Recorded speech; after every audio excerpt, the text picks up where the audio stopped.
If you've ever been standing in class wondering what that smell was and you realized it was your knee sleeves, go ahead and hit that subscribe button and give us a like. Hey guys, it's Coach Anthony from Brave Enough CrossFit. Got another video for you today. So today what we're going to be talking about is how to win. Right? This is a mindset on how to accomplish your goals. So hey, go grab a pen and paper because you're going to want to write this down, because I don't know how to put titles and text across the screens yet. So anyways, so when I was thinking of how to win, I was trying to think about the thought process that I would go through of creating one of these what we call big, hairy, audacious goals, and how I would tell somebody who's never really accomplished like a real big, hairy, audacious goal before, how to go from like where you are to where you want to be actually accomplishing your goals. So this is kind of the thought process I would move you through. And actually I'm going to use one of my most recent big, hairy, audacious goals, which is to run a 100-mile race before I turn 36 years old. I've done a 44-mile race before. I really enjoyed it. I enjoyed the training process and then the thrill of actually crossing that finish line after 8 hours and 43 minutes of running on my feet. So now I want to learn and see if I can do 100. Was it 8 hours and 43 minutes? 7 hours and 53 minutes? I don't remember. Whatever it was a long time ago. So guys, getting to the board here. So how to win, right? The mindset that we want to create when we start attacking our goals. So the first thing is, I want you to like think about how to own it, right? So how to own something means you really need to think, what do you want, right? Get really clear on your goal. What is it that you actually want to accomplish? Oftentimes people will come to us with goals. I've talked to so many athletes over the last few years of running the gym, and when we really started to chip away and ask more questions, they realized that the thing that they started out with wasn't the thing that they actually wanted, right? They came in and they were like, well, I want to be a CrossFit Games competitor, but really they just wanted to look good naked, right? Or, some people come into the gym and they think, oh, I really just want to be able to, get out of bed without my back hurting. But then they found that they actually really, really love the idea that they'd be fully capable to go and do competitions. So it can work on all ends of the spectrum, but you need to get real clear about what do you actually want, all right? Now, another question you can ask yourself, if that's kind of hard for you right now, is, well, what do you not want? Right? So like for me, like I don't want diabetes, right? So I'm going to make sure I exercise regularly. I'm going to make sure I, eat good quality food, and I limit my sugar intake, because that's just something that I don't want. So that is kind of like something that I can think about to, basically, for my goals of like how often I should train a week and things like that. All right. And then what are you willing to change to make it happen? So let's take my goal right now. I want to run a 100-mile race. And I want to do it within the next few months. So things I'm willing to change is I'm willing to change my overall training.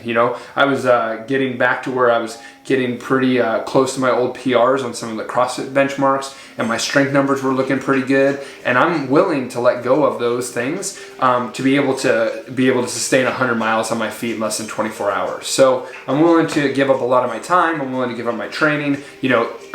Focusing more on my diet, making sure that I'm eating enough food to sustain all the work that I'm going to be doing over the next few months. All right, guys, so after we've owned it, now we're going to talk about prioritizing, all right? What are the biggest obstacles you must overcome to achieve your goals, all right? So you can just make a list of all of the things that are going to be obstacles, all right? Because it's going to be a change. If you really have a big, hairy, audacious goal, you're going to have to change. Your lifestyle is going to have to change, right? So you got to say, what are the biggest obstacles that you're going to have to overcome? And just start writing those things out. Like, you have to know your enemy, right? You can't just basically kind of walk blind into it. You got to know. So like, let's take my race, for instance. I'm going to have to train a lot more. I'm going to have to eat a lot more. I'm going to have to recover a lot more. I'm going to have to adjust my training at the gym. I'm going to have to get better about time management for my business. That way I have more time to be on the road. I'm going to have to make sure, like, relationship stuff, hanging out with friends, hanging out with family, hanging out with my girlfriend. Those are all obstacles that can get in the way, right? If you don't name them and then find a way to overcome them, right? Because the next thing is, you need to see what is the most important change you need to prioritize to reach your goals, right? You can't attack everything at once, and honestly, there might just be a couple things that you need to take care of, and then the rest might just take care of itself. So for me, mine would be prioritizing my time, right? I know I can get the training in, and I'm not necessarily worried about, like, you know, maybe not having as many pull-ups or as strong a clean and jerk at the end of all of this. But I know that if I don't prioritize time management, if I don't figure out a way to overcome that, then I'm not going to succeed. I'm not going to be able to accomplish my goal. So just start to prioritize those things and figure out what is the biggest thing that you can take out that is going to make the biggest impact, right? Or biggest thing you can overcome that'll make the biggest impact. And then the last thing is set up a plan, right? So you actually have to come up with a plan. Write it down, right? Be real clear. This is where you are and this is where you want to be. Set up a plan. Write it out. So for me, I've set up an 8-week training program. Now I know 8 weeks is a little aggressive to run 100 miles. I'm going to see how I feel at week 7. And then if I'm not worth the mileage, if my body doesn't feel like I want, I'm giving myself 5 more weeks, right? So I might run a race in 8 weeks, or I might run a race 5 weeks later, right? But I have 2 options to make sure that I at least accomplish my goal that I set for myself, which was doing this before I turned 36. Ugh. All right, now, so, you know, for me, when I set up my my training program, or I set up my plan, you know, that's going to be days per week of training. It's going to be new nutrition protocols. I'm going to have to eat a lot more calories. And then honestly, like looking at my rest. So I'm doing ROM WOD every single day. I'm doing mobility WOD every single day. I'm making sure that I sleep more because I know that I need to prioritize these things. They're on my plan. I've written it out. So now every day I just have to look, okay, here's what's on the plan. Get it done, exit out, and I'm on to the next day. And before you'll know it, I will have accomplished my goal, and then I'll go do something else. All right? And then the last thing is execute. You got to execute your plan. First thing is stick to the plan. All right? Doesn't matter how you feel, right? Doesn't matter what else is going on. You set up this plan, you got to stick to it. All right? The second thing is consistency wins wars. All right? Like me going out and trying to run like a 50 mile tonight and then not doing any other training for the next 6 weeks isn't going to help me accomplish my goal. But I ran 10 miles last night, and then I have a few short runs this week, and then I'm going to run 15 miles on Saturday, and I'm going to run 20 miles on Sunday, right? And then the next week my volume goes up a little bit more, and then the next week my volume goes up a little bit more, right?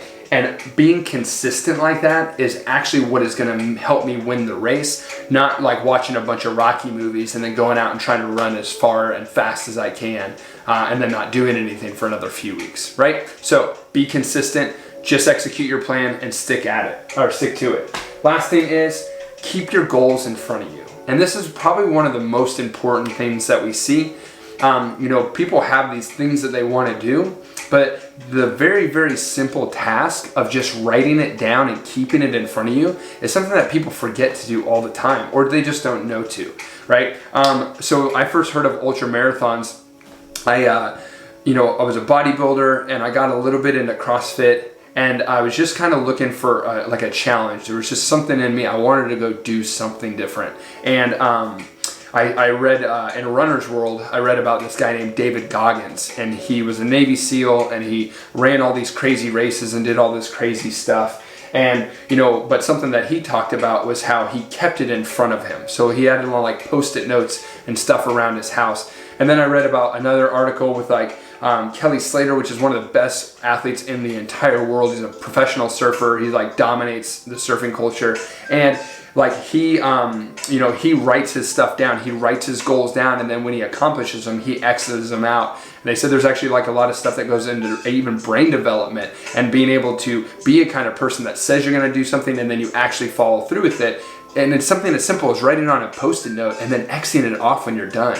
So put it in front of you, right? Put it on Post-it notes, put it in your journal, write it on your mirror that you look at when you're brushing your teeth. And then, another thing that I did that really helped with my last ultra is, I told my friends, I told, the girl I was dating at the time, I told my family, I put it on Facebook. I literally backed myself into a corner so that every single night when I would get home and I'd be like just wiped out from like a 12-hour workday with the Marines and I just did not want to run, I just wanted to lay on the couch, I would remember that, man, I told everybody that I was doing this, and I'll tell you, it got a lot easier to walk over, put my shoes on, and then get out on the pavement and get my runs in. So that's just another thing that you can do. But again, just keep your goal in front of you. Continually remind yourself why you want it and what it means to you. And you'll probably find that you're actually going to accomplish your goals a lot more by doing that. So guys, own it, prioritize it, and then execute on it. And that's how you can win, all right? I hope this video was helpful. If it was, go ahead and hit subscribe, hit the like button, and then also, guys, go ahead and leave comments. Let us know if there's anything that we left out. Let us know if there's anything else you would like to hear. And we'd really love some comments on what you guys would like to see in future videos. You know, what's the kind of content you want to see? Do you want to know about goal setting? Do you want to know about exercise, nutrition, mobility, self-defense, whatever it is, all right? So go ahead, put the comments below, and we'll see you at the gym.